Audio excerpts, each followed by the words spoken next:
In 2024, something happened in Japan that had not occurred since records began in 1899. For the first time in over a century, fewer than 700,000 babies were born in a single year. But here is what makes this truly terrifying. This milestone arrived 15 years ahead of the government's worst-case projections. Think about that. The mathematical models that Japan's entire future is built on, its pension system, its debt management, its defense planning, they are all wrong. Not just slightly off, catastrophically, fundamentally wrong. What we are witnessing is not just population decline. It is the first real-world test of what happens when a modern superpower literally runs out of people.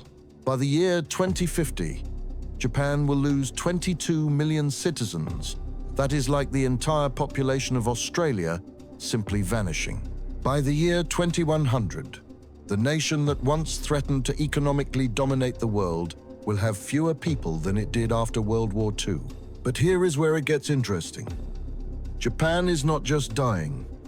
It is dying faster than any nation in recorded history, while simultaneously being richer than almost any nation that has ever existed.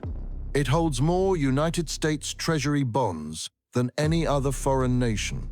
Its companies dominate global markets. Its technology leads the world. This creates a paradox that has never existed before. What happens when one of the world's wealthiest nations becomes a demographic black hole?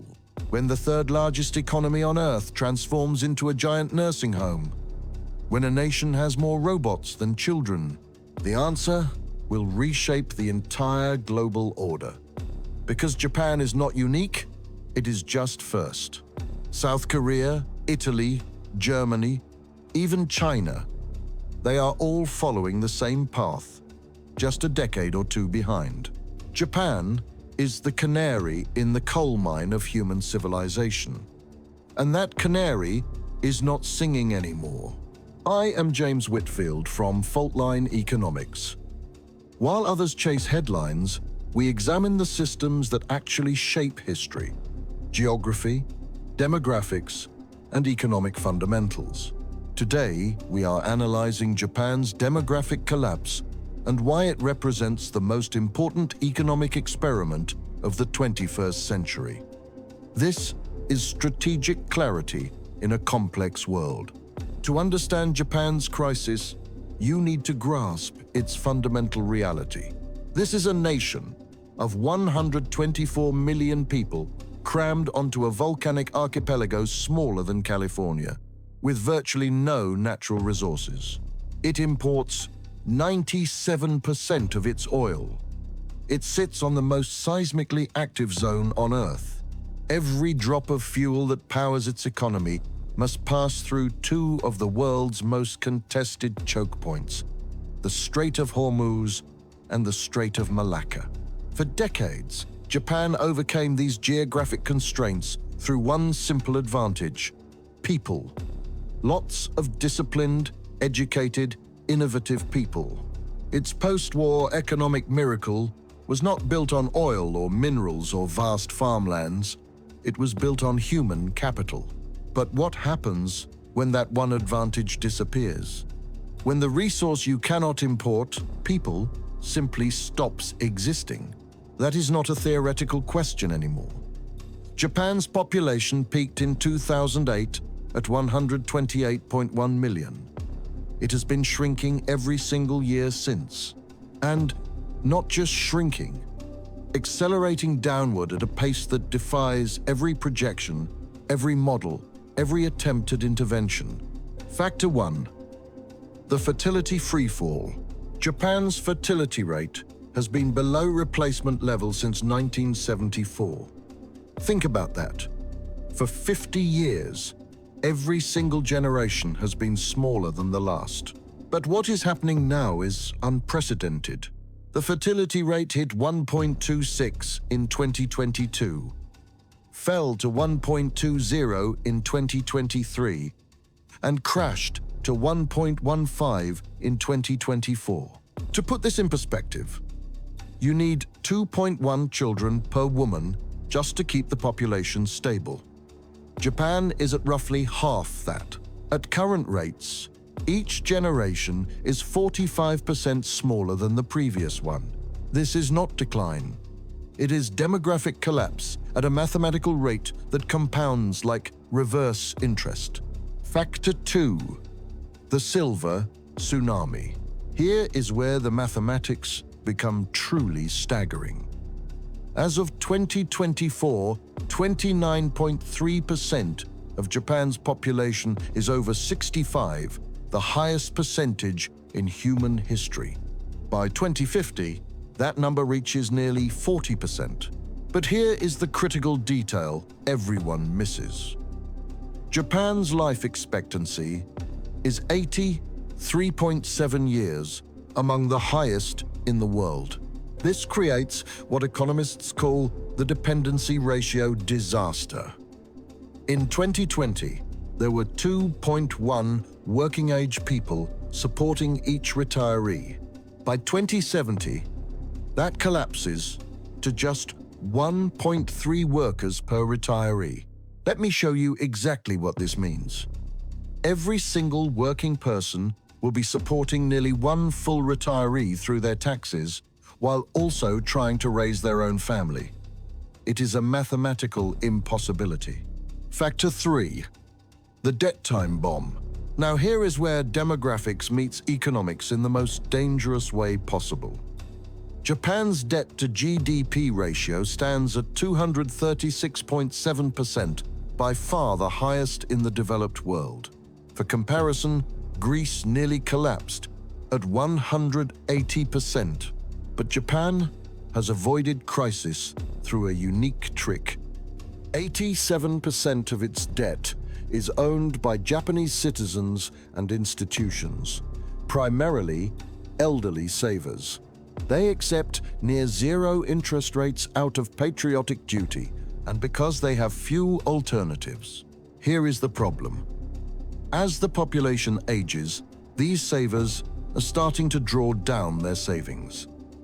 The household savings rate is projected to turn negative by 2030. When that happens, Japan will need foreign investors to buy its debt, and foreign investors will not accept 0% returns. Even a 1% rise in interest rates would add $120 billion to Japan's annual debt payments, consuming a fifth of all government revenue. Factor 4, the robot gambit. Japan's last hope? Technology. The nation produces 45% of the world's industrial robots. Its Society 5.0 initiative aims to use artificial intelligence and automation to replace the workers it is losing. And it is working, sort of. McKinsey projects that even with aggressive automation of 27% of all work tasks, Japan will still face a shortage of 1.5 million workers by 2030. The labor shortage is simply too vast.